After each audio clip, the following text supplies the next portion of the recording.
Welcome to Instant Cooking. Today I am making egg do pyaza. For this we need onion rings, tomato rings, red chili powder, black pepper powder, salt, chopped green chili. So take a fried pan, add 3 to 4 teaspoons of oil, spread all over the pan. Now place the onion rings on very low flame.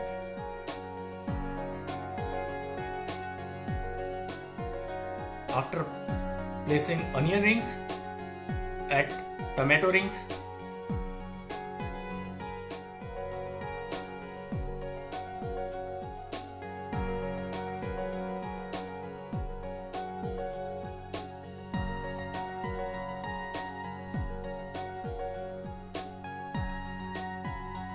Now add chopped green chili and now add egg very carefully.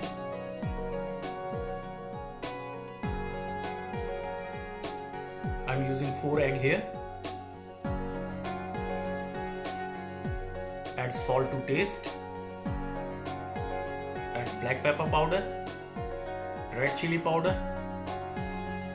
Add some more chopped green chili. Now cover it and leave it for 2 minutes.